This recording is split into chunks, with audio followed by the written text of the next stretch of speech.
धन्यवाद ऋषि धमलाजी। उपस्थित पत्रकार साथीहरू, सर्वप्रथम म यहाँहरू सबैलाई हार्दिक धन्यवाद सहित अभिवादन गर्न चाहन्छु। सर्वप्रथम ऋषि धमलाजीले उठाउनु भएको हाम्रो पार्टी नेपाल कम्युनिस्ट पार्टी नेकपाको आन्तरिक मतभेदसँग सम्बन्धित म केही विषयहरूमा यहाँहरू समक्ष तथ्य प्रस्तुत गर्न चाहन्छु। यो नेपाल कम्युनिस्ट पार्टीको अन्तरिम विधान हो। यो अन्तरिम विधानका केही प्रावधानहरू जस्ताको तस्तै भए पनि धारा तलमाथि परेको छ निर्वाचन आयोगमा दर्ता गर्दाखेरि। यद्यपि यो पार्टी केन्द्रीय कार्यालयबाट ढुम्बालयबाट प्रकाशित विधान हो, तर यही विधानलाई निर्वाचन आयोगमा दर्ता गर्दा यसको धारा मात्रै तलमाथि परेको छ। त्यसैले म यो प्रकाशित जुन विधान हो, यो विधानका केही कुराहरू म धेरै विस्तृत रूपमा होइन कि संक्षेपमा यहाँसँग केही कुराहरू राख्न चाहन्छु, जसले गर्दा नेपाल कम्युनिस्ट पार्टी नेकपाको अहिलेको आन्तरिक विवादमा आधिकारिक कुन पार्टी हो, यसको आधिकारिकता कसरी स्थापित हुन्छ भन्ने सम्बन्धमा यहाँहरू मार्फत नेपाली जनता र सरकारवाला सबै निकाय र अङ्गहरूलाई पनि स्पष्ट हुनेछ। यो विधानको धारा 18 मा केन्द्रीय कमिटीको व्यवस्था छ। यो केन्द्रीय कमिटीको व्यवस्था भएको ठाउँमा केन्द्रीय कमिटी आगामी एकताको राष्ट्रिय महाधिवेशनसम्मका लागि पार्टीको सर्वोच्च संस्था हुनेछ भनेको छ। अर्थात् राष्ट्रिय महाधिवेशन नभएको बेलामा केन्द्रीय कमिटीका निर्णयहरू यो पार्टीको प्रयोजनको लागि अन्तिम हुन्छन्। यही धाराको घको 1 मा हाम्रो पार्टीमा 2 अध्यक्ष, 2 वरिष्ठ नेता, 1 प्रवक्ता र 1 महासचिव सहित 441 सदस्य केन्द्रीय कमिटी हुनेछ भनेर लेखिएको छ। यो कुरालाई निर्वाचन आयोगले मानिसकेको छ। यद्यपि पछि गएर हाम्रो पार्टीले एकजना उपाध्यक्ष थपे तापनि त्यो कुरा निर्वाचन आयोगमा दर्ता नहुँदासम्म त्यो मान्य हुँदैन। अर्थात् उपाध्यक्ष थपिए पनि केन्द्रीय कमिटीको सदस्य संख्या 441 नै हुन्छ। केन्द्रीय कमिटीको अधिकार र कर्तव्य न्याय बमोजिम हुनेछ भनेको छ। म अरू यसका अधिकारहरू म पढ्न गइरहेको छैन। यसको को 1 मा भनिएको छ आफू मध्येबाट अध्यक्ष सहित पदाधिकारी, सचिवालय, स्थायी कमिटी र पोलिट ब्युरोको निर्वाचन गर्ने। अर्थात् केन्द्रीय कमिटीलाई अध्यक्ष चुन्ने, हटाउने पूर्ण अधिकार छ। अब त्यसपछि अध्यक्षका काम कर्तव्य अधिकार के हुन् भन्ने सम्बन्धमा त्यही धारा 18 को झको अरू यहाँ कामहरू के हुन् भन्ने छ। तर यो अहिले केपी शर्मा ओली पक्षधरहरूबाट 1 नम्बर र 2 नम्बरको अध्यक्षको नक्कली कुरा गरिएको छ।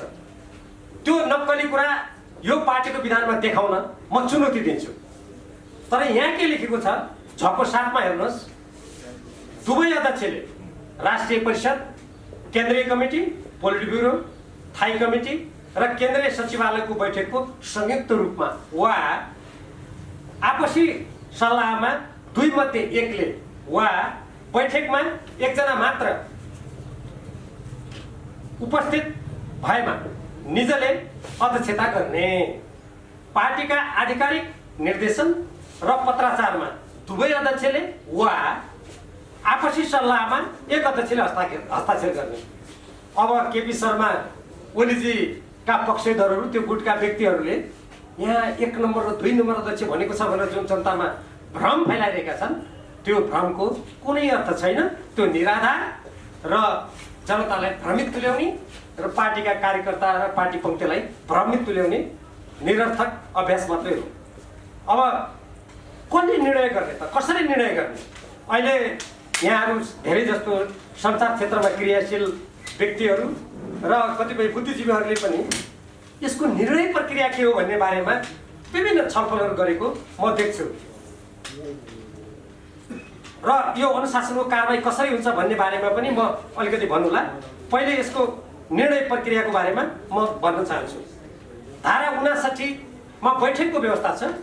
यो बैठकमा केन्द्रीय कमिटीको 6 महिनाभित्र बस्नुपर्ने अनि त्यसपछि महाधिवेशन कहिले हुनुपर्ने, स्थायी कमिटीको बैठक कसरी हुनुपर्ने, तलका बैठकहरूको कसरी आयोजना हुने भन्ने तोकिएको छ। म त्यसतिर जान चाहन्न र यसको कको 4 मा कमिटीका 25% सदस्यहरूले लिखित रूपमा बैठकको माग गरेमा अनिवार्य रूपमा यो विभिन्न कमिटीका बैठक कहिले कहिले बोलाउने भन्ने छ। जस्तै केन्द्रीय कमिटीको बैठक 1 महिनाभित्र र मातहत कमिटीको बैठक 15 दिनभित्र बोलाउनु पर्ने यहाँ व्यवस्था छ। अब यहाँहरूलाई म धारा 60 तर्फ ध्यान आकर्षित गराउन चाहन्छु।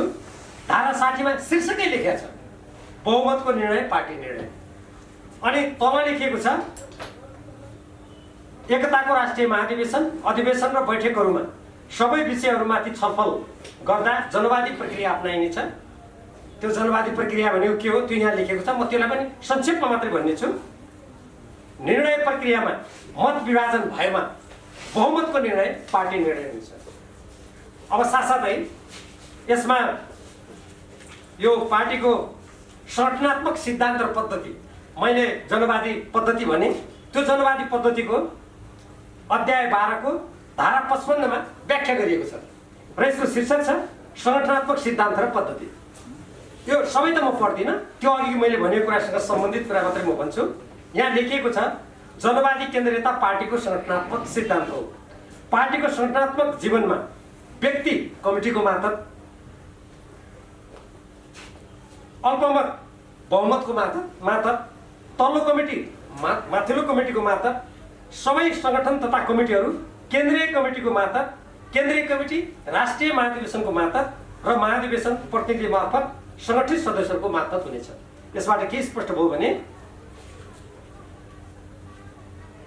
केन्द्रीय कमिटीले अल्पमत बहुमतको आधारमा निर्णय गर्न सक्छ र त्यसलाई महाधिवेशनले मात्रै पछि पुनरावलोकन गर्न सक्छ भन्ने कुरा यहाँहरूले स्पष्ट बुझ्नुभयो। अब यसमा चुनाव चिन्हको पनि उल्लेख छ। हेर्नुहोला तपाईहरुले अनुसूची 3 मा पार्टीको चुनाव चिन्ह सूर्य भनेर लेखिएको छ र लोगो यस प्रकारको भित्र हँसिया त्रोडा भएको र वरिपरि सूर्य भएको यो लोगो छ। यो पनि विधानमा उल्लेख छ। मैले अब यति भनेपछि नेपाल कम्युनिस्ट पार्टी नेकपा को बहुमत या अल्पमत कसलाई निर्वाचन आयोगले आधिकारिक मान्नुपर्छ भन्ने कुरा छर्लङ्ग भयो होइन। म यहाँहरू र यहाँहरू मार्फत निर्वाचन आयोग र अरू सम्बन्धित सरकारवाला निकायहरूलाई जानकारी गराउन चाहन्छु। हाम्रो पार्टीको विधानमा यति स्पष्ट भनिसकेपछि अहिले 441 जना जुन केन्द्रीय कमिटीका सदस्य छन् भन्ने कुरा निर्वाचन आयोगले स्वीकार गरिसकेको छ। त्यसमध्ये झन्डै 2/3 अहिले पुष्पकमल दाहाल प्रचण्डजी र माधव कुमार नेपाल अध्यक्ष रहनु भएको केन्द्रीय कमिटीले प्रमाणित रूपमा निर्वाचन आयोगमा प्रस्तुत गरिसकेपछि अब योभन्दा अर्को कानुन चाहियो आधिकारिकताको लागि। हामीले सँगै भनेका छौँ निर्वाचन आयोगले हामीलाई हाम्रो नागरिकताको प्रमाणपत्र सहित हामीलाई निर्वाचन आयोगमा उपस्थित हुन निर्देशन गरोस्। हामी त्यहाँ पंक्तिबद्ध भएर हाम्रो बहुमत सिद्ध गर्छौँ। अनि यो लोकतन्त्रमा विधान कानुन अनुसार चल्नुपर्छ कि पर्दैन कसैले पनि। त्यसकारण हामीले अहिले सञ्चालन गरिरहेको जुन केन्द्रीय कमिटी छ त्यो अत्यधिक बहुमतमा भएको हुनाले यो पार्टीको विधान बमोजिम लोकतन्त्रका मान्यता र सिद्धान्त बमोजिम स्वत यति ढिलो त गर्नै हुन्थेन। हामी आधिकारिक छौँ भन्ने कुरा दिनको घाम जत्तिकै स्पष्ट छ। अब यहाँहरूको चासो संसदीय दलतिर छ। संसदीय दल कसरी सञ्चालन हुन्छ? म यो नेपाल कम्युनिस्ट पार्टी नेकपाको संसदीय दलको विधान 2075 यो संसदीय दलको विधान निर्माण गर्ने समितिको म संयोजक थिएँ। मेरो नेतृत्वमा यसको मसौदा भएर अनि त्यो मसौदालाई संसदीय दलले पारित गरेर यो विधानमा उल्लेख भयो भने नेपाल कम्युनिस्ट पार्टी नेकपाको केन्द्रीय कमिटीबाट अनुमोदित विधान हो। यो संसद सचिवालयमा समेत दर्ता छ। अब यसमा के भन्छ यो यहाँहरूको लागि अहिले संसदीय दलमा के होला कसो होला? एकजना केपी शर्मा ओलीजी पक्षधर उहाँको गुटको व्यक्तिले हिजो यहाँ आएर सबलाई कारबाही गर्छु भनेर धम्की दिएको पनि मैले सुने। मलाई त आश्चर्य लाग्यो। अब कारबाहीमा को पर्छ म तपाईँहरूलाई यो विधानबाट स्पष्ट गर्छु। यो विधानको प्रस्तावनामा नै म अरू यसको प्रस्तावनामाले लामो छ, म यसको तपाईहरु योसँग सम्बन्धित विषय मात्र पढेर सुनाउँछु। नेपाल कम्युनिस्ट पार्टीको केन्द्रीय कमिटीले पारित गरेको राजनीतिक कार्यदिशा र अन्तरिम विधान तथा निर्वाचन घोषणापत्रको लक्ष्य एवं कार्यक्रम अनुसार संसदीय दल क्रियाशील हुने। प्रश्न भयो। पार्टीको नीति विधान अनुसार संसदीय दल चल्नुपर्छ, त्यसको निर्देशनमा चल्नुपर्छ भन्ने यो विधान मैले पढेर सुनाएँ नि। केपी शर्मा ओली पक्षधर या त्यो गुटका व्यक्तिहरूले यो होइन भन्न त सक्दैनन् होला होइन।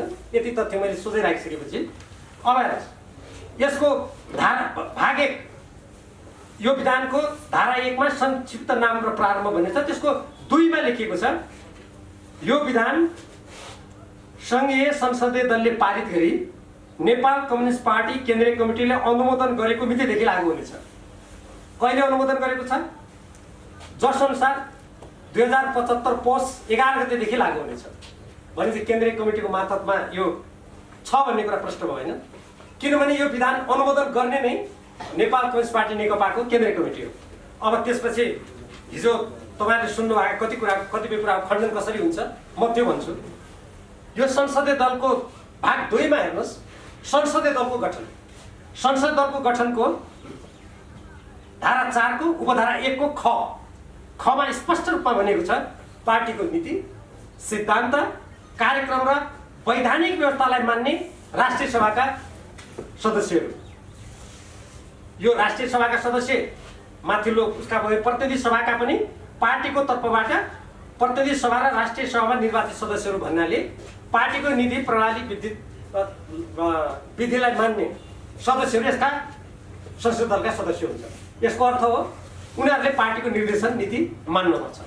अब दलको काम कर्तव्य र अधिकार कोही मान्छे भन्छन् त्यो दलमा त हामीले जे गरे पनि भयो नि, पार्टीको केन्द्रीय कमिटीले गरेको निर्णय हामीले किन मान्नुपर्ने जस्तो कुप्रचार उनीहरूले हिजोदेखि सुरु गरेका छन् अलि सङ्गठित रूपमा। अब तर दलको काम कर्तव्य र अधिकार यहाँ अरू कुराहरू छन्, दलभित्र कसरी काम गर्ने, अरू पार्टीसँग कसरी समन्वय गर्ने आदि छ।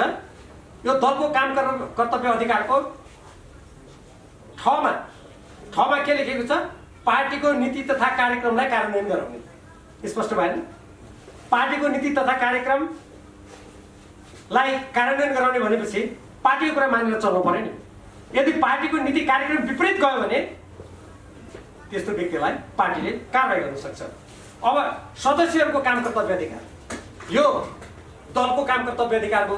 सदस्यको काम कर्तव्यको अधिकारमा पनि यो धारा 20 को घमा पार्टी तथा दलको निर्णय कार्यान्वयनको लागि सक्रिय रहने, पार्टीको निर्णयलाई कार्यान्वयनको लागि सक्रिय रहने कुरा स्पष्ट भनेको छ। अब यसमा यो बोर्डको गठन गर्ने व्यवस्था छ। यो बोर्डले के काम गर्छ भने त्यहाँ यो दलभित्र अनुशासन कायम राख्न अनुशासन समिति बनाउनु पर्छ। तर हाम्रो केपी शर्मा ओलीजीले के गर्नुभयो? उहाँलाई यो विधि प्रणाली कानुन मिच्ने बानी परे हुनाले अहिलेसम्म बोर्ड गठन भएन। ध्यान दिनु होला। त्यसपछि यो बोर्डले के गर्नुपर्छ भने प्रदेशको समूह गठन गर्नु पर्थ्यो। केपी ओलीजीलाई कुनै संसदीय दल चलाउनु पनि थिएन, प्रदेशका समूह पनि गठन भएका छैन अहिलेसम्म। अब संसदीय समूहको गठन भएकै छैन, जुन हाम्रो धारा 24 मा त्यो व्यवस्था छ। नेताले त गर्नु भएन, कानुन जानेका उपनेताले पनि त्यो काम गर्नु भएन। किनभने बोर्ड गठन गरेपछि, समूह गठन गरेपछि त्यहाँ विधि लागू हुने भयो, कानुन लागू हुने भयो, पार्टीको अनुशासन लागू हुने भयो। त्यसलाई भत्ताभुङ्ग पार्नको लागि यो कति सुनियोजित थियो भन्ने कुरा तपाईहरु यसबाट थाहा पाउनुहुन्छ। अब त्यसपछि हेर्नुस्, अब अनुशासनको कुरा चाहिँ हिजो यहाँ आएर एकजनाले भन्नुभयो क्या र केपी गुटका एकजना व्यक्तिले हामी अनुशासनको कारबाही गर्छौँ। अनुशासनको कारबाही उहाँलाई हुन्छ, कसरी हुन्छ म भनिदिन्छु। सुन्नुहोस्, अनुशासन यो धारा 28 को खमा पार्टीको नीति निर्देशन र पद्धतिको उल्लङ्घन गर्यो भने कारबाही हुन्छ। कारबाही कसले गर्छ म त्यो तपाईलाई भन्छु। अब यहाँ हामी त हुइप लगाउँछौँ, त्यो हुइप कसरी लाग्छ म त्यो पनि भन्छु तपाईहरुलाई। अनि दलको नेताको काम कर्तव्य म पहिले उल्लेख गर्छु, अनि अनुशासनको कारबाही के पार्टीको नीति निर्देशन उल्लङ्घन गरेमा हुन्छ भन्ने मैले पढिसकेँ। अब दलको नेताको काम पार्टीको सिद्धान्त नीति र कार्यक्रम अनुरूप दलको नेतृत्व गर्ने। म म दोहोऱ्याउँछु, पार्टीको सिद्धान्त, नीति र कार्यक्रम अनुसार केपी शर्मा ओलीजीले पार्टीको नीति उल्लङ्घन गर्नुभएको छ, नीति उल्लङ्घन गर्नुभएको छ, कार्यक्रम उल्लङ्घन गर्नुभएको छ। उहाँलाई कारबाही गर्ने अधिकार कसले राख्छ? मैले अघि विधान पढिसकेँ, केन्द्रीय कमिटीले राख्छ। त्यही अधिकार प्रयोग गरेर अत्यधिक ठुलो सङ्ख्याको बहुमतले केपी शर्मा ओलीजीलाई पार्टीबाट कारबाही गरिसकेको छ।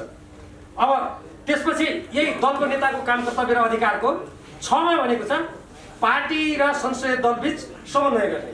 केपी शर्मा ओलीजीले समन्वय गरेको देख्नु भएको छ कहिले? त्यसै कारणले उहाँलाई कारबाही गरेको। अब त्यसपछि यसैसँग सम्बन्धित म यहाँलाई अर्को भनेर पढेर सुनाउँछु। अनुशासनको कारबाही र सजाय कसरी हुन्छ त?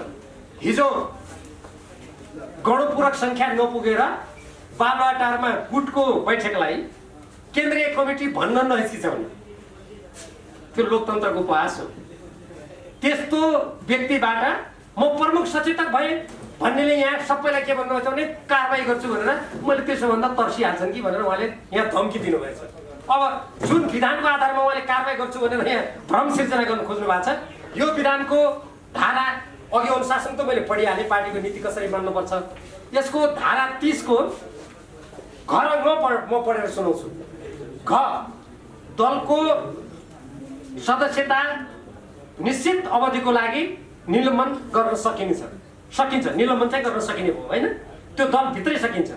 तर दलको सदस्य हटाउने धम्की दिनुपर्छ नि उहाँले, समानुपातिकले हटाइदिन्छु, उहाँलाई हटाउँछौँ अब हामी। हेर्नुहोस् न, बहुमत केन्द्रीय कमिटीको बैठक गरेर उहाँलाई कारबाही गर्छौँ हामी, यो बुझिराख्नुहोस्। अब यो विधान अनुसार होइन, अघि यो विधान अनुसार अधिकार कसलाई छ मैले भनिसकेँ। अब यसको 9मा के लेखेको छ? दलको सदस्यता समाप्त गर्नुपर्ने अवस्थामा सोको लागि पार्टी केन्द्रीय कमिटीमा सिफारिस गर्ने। मैले रुख जारी गरेर त्यहाँ सदस्यताबाट निकाल्छु भन्ने कुरा कति झुट, भ्रमपूर्ण, धम्की दिएपछि केही सदस्यहरू उफ्रेर बालुवाटातिर लाग्छन् कि भन्ने कति एउटा जनतालाई ढाँट्ने कुरा रहेछ। यो त त्यहाँ कुनै व्यक्तिलाई सदस्यताबाट निकाल्नु हो भने केन्द्रीय कमिटीले अनुमोदन गर्नुपर्छ। अनि केन्द्रीय कमिटीको बहुमत कसको हातमा छ? केपी ओलीको 100 जना पनि सदस्य छैन बालुवाटारमा, 2 त्यहाँ हामीसँग छ। अनि यहाँ आएर नक्कली प्रमुख सचेतकले म व्हिप जारी गरेर निकाल्छु भन्दा कोही पत्याउँछ?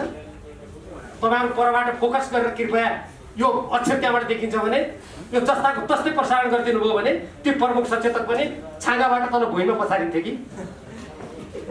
त्यो कुरा। अब अर्को हेर्नुहोस्, यही पार्टीको यही दलको विधानको जसरी अघि मैले यहाँलाई यो पार्टी विधानको तल अनुसूची मैले देखाएँ, यहाँ हेर्नुहोस्।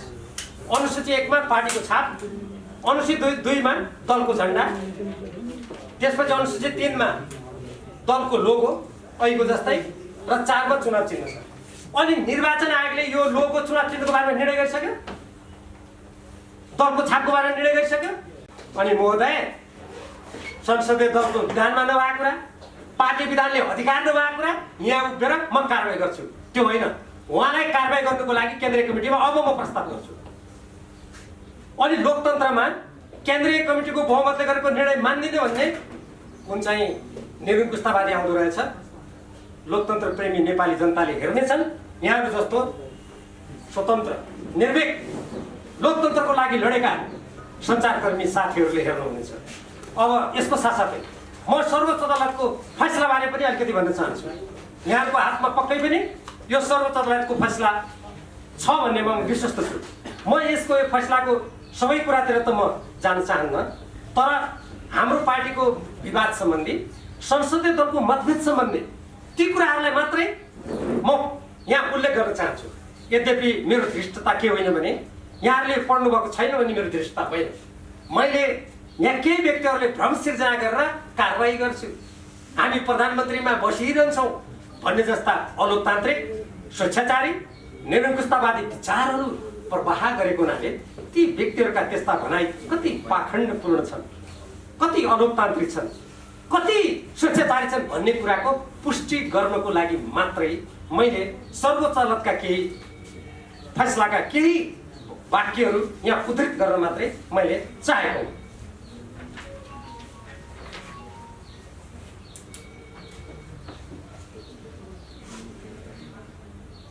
त्यसमा संसदीय शासन प्रणाली कस्तो हुन्छ, हाम्रो संसदीय प्रणाली कसरी विशिष्ट छ भन्ने कुरा सम्मानित सर्वोच्च अदालतले प्रश्न पारेको छ।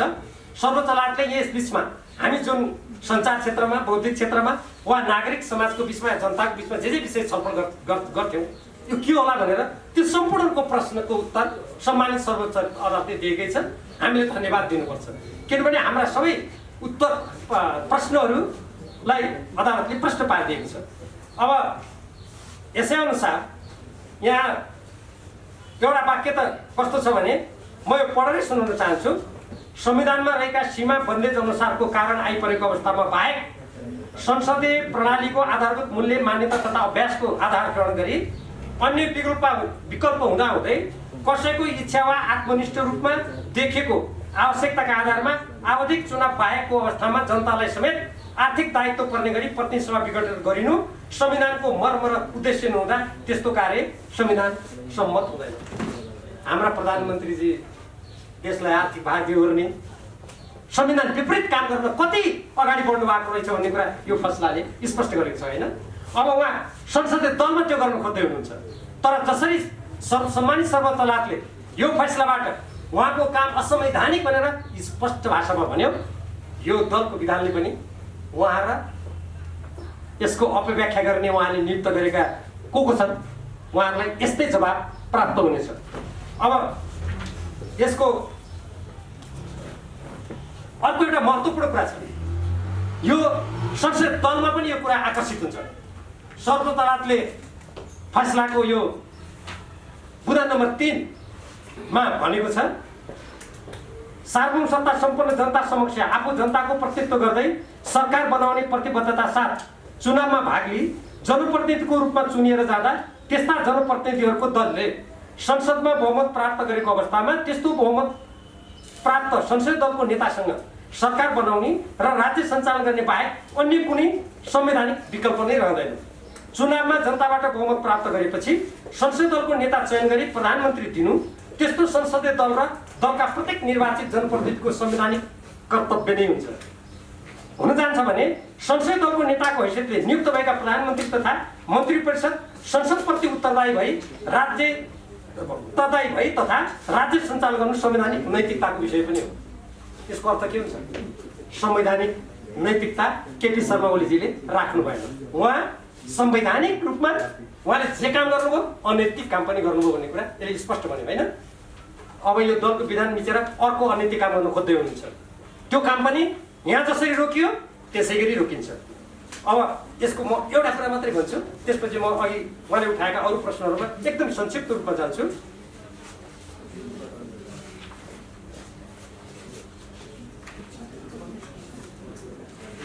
सरकार असीमित अधिकार राख्दैन, त्यसले संविधान अन्तर्गत काम गर्नुपर्छ, कानुन अन्तर्गत त्यो कानुनको अधीनमा उसले बस्नुपर्छ र राज्य शक्तिको विभिन्न अङ्गमा शक्ति र अधिकार समेतको पृथकीकरण र जनताप्रति उत्तरदायी सरकार सञ्चालन सम्बन्धी मान्यतालाई आत्मसात गरेको हुन्छ। आश्चर्यको कुरा छ, पहिले प्रतिनिधि सभा विघटन गर्नुभयो केपी शर्मा ओलीजीले। नेपालको संविधानमा के व्यवस्था छ भने प्रतिनिधि सभाको सदस्य नरहेको व्यक्ति प्रधानमन्त्री हुन सक्दैन। म तपाईहरु जस्तो लोकतन्त्रको लागि सङ्घर्ष गर्ने सञ्चारकर्मी साथीहरू मार्फत म केपी शर्मा ओलीजीलाई प्रश्न गर्न चाहन्छु, तपाईले आफै प्रतिनिधि सभाको विघटन गरेर प्रतिनिधि सभा रहेन भन्नुभयो, अनि त्यो प्रतिनिधि सभा नरहेको व्यक्ति प्रधानमन्त्री रहने छैन भन्ने संविधानको व्यवस्था तपाईले किन मिच्नुभयो? यो तपाईको अनैतिक काम होइन? त्यहाँ त मिच्नुभयो एक चरण। अब अहिले सर्वोच्च अदालतले उहाँलाई संवैधानिक दृष्टिकोणबाट अनैतिक र असंवैधानिक काम तपाईले गर्नुभयो भनेर यत्रो ठुलो फैसला गरिसकेपछि पनि उहाँ प्रधानमन्त्रीबाट म हट्दिन भन्नुहुन्छ। मैले यति यो सर्वोच्च अदालतको भाषामा भन्ने हो भने यति संवैधानिक रूपमा अनैतिक, यति असंवैधानिक, यति गैरजिम्मेवार, म राजनीतिक शास्त्रको विद्यार्थी हो, मैले संसारमा कुनै नेता देखेको छैन तानाशाही र सैनिक शासक बाहेक। कुनै मान्छेहरू हामीले तपाईले किन राजीनामा दिनु भएन भन्दा राजीनामा दिइसकेपछि प्रधानमन्त्री छिटो हट्ला भन्ने ठाने होला। यो कुनै प्रधानमन्त्री छिटो हट्छ र अर्को व्यक्ति छिटो हुन्छ भन्ने प्रश्न होइन। यो प्रश्न लोकतान्त्रिक मान्यताको रक्षा हुने कि नहुने, हामी राजनीति गर्ने व्यक्तिहरू, जनताको प्रतिनिधित्व गर्ने व्यक्तिहरूले न्यूनतम नैतिकता, आदर्श, सिद्धान्त हामीले पछ्याउने कि नपछ्याउने? के कुनै देशलाई नेतृत्व गर्छु भन्ने व्यक्ति, म राष्ट्रलाई हाँक्छु भन्ने व्यक्ति यति अनैतिक, यति आदर्शहीन, यति अवसरवादी, यति स्वार्थी बन्न मिल्छ? अनि यस्तो व्यक्तिलाई देशभित्रका जनता र अन्तर्राष्ट्रिय समुदायले विश्वास गरेर यिनले त देशलाई राम्रै गरी हाँक्छन् भनेर त्यत्तिकै विश्वास गरिदिनु पर्ने हुन्छ? नेपाली जनताको बिचमा हामीले जुन संयुक्त घोषणा जारी गरेका थियौँ त्यति बेला तत्कालीन नेकपा एमाले र नेकपा माओवादी केन्द्र दुई पार्टीहरू थिए, अलग अलग चुनाव चिन्ह थियो। हामी दुई पार्टी मिलेर पछि यो सरकारमा बहुमत प्राप्त गरेर हामी गएको। तत्कालीन नेकपा एमाले एक्लै पनि बहुमत ल्याएको थिएन, स्थिति त्यस्तो थियो। त्यसकारण यो सम्मानित सर्वोच्च अदालतको फैसलाको मर्म र भावना बमोजिम केपी शर्मा ओलीजीले त यो फैसला सञ्चार माध्यम यहाँबाट सुन्ने बित्तिकै पदबाट राजीनामा दिनु पर्थ्यो, उहाँले दिनु भएन। अब के हुन्छ? मैले तपाईँहरू प्रश्न गर्नुहोला भनेर अघि नै पढेर सुनाइसकेँ। नेपाल कम्युनिस्ट पार्टी नेकपा नेपालको कानुनको साथसाथै पार्टीको यो विधान, यो संसदीय दलको विधान अनुसार अगाडि बढ्छ। यो पार्टीको विधान अनुसार केपी शर्मा ओलीसँग केन्द्रीय कमिटीको बहुमत छैन, उहाँको गणपूरक सङ्ख्या पनि पुग्दैन, उहाँलाई कारवाही गरिसक्यौँ। अब नेपाल कम्युनिस्ट पार्टी केन्द्रीय कमिटीको बहुमतले गरेको निर्णय मात्रै आधिकारिक र विधान सम्मत हुन्छ, कानुन सम्मत हुन्छ। त्यो केन्द्रीय कमिटीलाई सञ्चालन गर्न त्यो केन्द्रीय कमिटीबाट मात्रै संसदीय दल सञ्चालित हुन्छ। केन्द्रीय कमिटीले कसरी निर्देशन दिन्छ, कसरी त्यहाँका कुनै सदस्यलाई कारवाही भयो भने केन्द्रीय कमिटीले कसरी अनुमोदन गर्नुपर्छ, मैले तपाईँलाई यसको धारा नै पढेर सुनाइसकेँ। मैले साथसाथै तपाईँहरूलाई भनि पनि सकेँ, यो विधानको मसौदा गर्ने कमिटीको संयोजक म नै हुँ। अब त्योभन्दा आधिकारिक मान्छे चाहिँदैन होला नि, हुन त मैले पढि नै सकेँ, निर्माण गर्ने कुराभन्दा पनि धारै पढिसकेँ। त्यसकारण यहाँ आएर कसैले चाहे केपी शर्मा ओलीजी हुनुहोस्, चाहे उहाँका कोही उपनेता हुनुहोस्, कोही सहनेता हुनुहोस्, कोही सहायक नेता हुनुहोस्, कोही निवासीय नेता हुनुहोस्, कोही ननिवासीय नेता हुनुहोस्, कोही प्रमुख सचेतक, प्रधान सचेतक, जे संज्ञा दिनुपर्छ, या 1501 केपी शर्मा ओलीजीकै भाषामा निर्वाचन आयोगले अस्वीकार गरेका सडक छाप केन्द्रीय सदस्य हुनुहुन्छ। जसले भने पनि यो पार्टीको विधान र संसद दलको विधानमा लेखे बाहेक उहाँहरूका कुरा न कानुनबाट स्थापित हुन्छ, न राजनीतिबाट स्थापित हुन्छ। अब मलाई के लागेको छ भने हामीले हिजोसम्म कारवाही नगरेका एकजना हाम्रो संसदीय दलका सदस्यले गैर कानुनी किसिमबाट पार्टी केन्द्रीय कमिटीको निर्णय विपरीत अरूलाई कारवाही गर्छु भनेर यहाँ भ्रम फैलाएको हुनाले सम्भवतः केन्द्रीय कमिटीले निजलाई कारवाही गर्न सक्छ, बरु म त्यो भन्न सक्छु।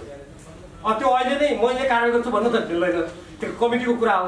तर यस्तो भ्रम फैलाएर अहिले हाम्रो लोकतान्त्रिक प्रक्रियालाई अगाडि बढाउने कुरामा बाधा खडा गर्ने र जसले हिजो मैले अघि पढिसकेँ पार्टीको अनुशासन उल्लङ्घन गर्ने बापत कारवाहीमा परेका प्रधानमन्त्री केपी शर्मा ओलीजीका गलत क्रियाकलापलाई अझ सच्याउने, रूपान्तरण गर्ने र नेपाली जनतालाई विश्वस्त तुल्याउने बाटोमा जानुको सट्टा सञ्चार माध्यममा आएर भ्रम फैलाएर नेपाल कम्युनिस्ट पार्टी नेकपाका संसदीय दलका सदस्यहरूलाई धम्क्याउने, झुट्टा भ्रम सिर्जना गरेर भ्रममा पार्न खोज्ने काम गरेको देखिँदा केन्द्रीय कमिटीले त्यस्तालाई कारवाही गर्न पनि सक्छ र त्यो शक्ति, त्यो सङ्ख्या नेपाल कम्युनिस्ट पार्टी नेकपा केन्द्रीय कमिटीसँग छ। अब हामी संसदीय दलमा यो कानुन सर्वोच्च अदालतको यो मर्म अनुसार अगाडि बढिरहँदा कोसँग मिलेर सरकार बनाउँछौँ भन्ने अघि ऋषिजीको जुन कुरा छ, कुरा स्पष्ट छ। जुन बेला केपी शर्मा ओलीजीले 5 वर्षको लागि नेपाली जनताले दिएको जनमतको अपमान गरेर जनतालाई विश्वासघात गर्नुभयो, त्यसको विरुद्ध देशका सबै प्रमुख राजनीतिक दलहरू आन्दोलनमा उत्रे। यहाँहरू सबै पत्रकार साथीहरू लोकतन्त्रको रक्षाको लागि, यो देशको स्वाधीनता, स्वाभिमान लोकतन्त्रसँग पनि गाँसिएको हुनाले त्यसको रक्षाको लागि सबै एक स्वरले अगाडि आउनुभयो। हामी तिनै लोकतन्त्रको लागि लडेका राजनीतिक दलहरू, तिनै लोकतन्त्रको लागि आवाज उठाएका सबै नागरिक समाज, पत्रकार लगायत सबै बुद्धिजीवी सबैसँग हामी सहकार्य गरेर अगाडि बढ्छौँ। कुरा एकदमै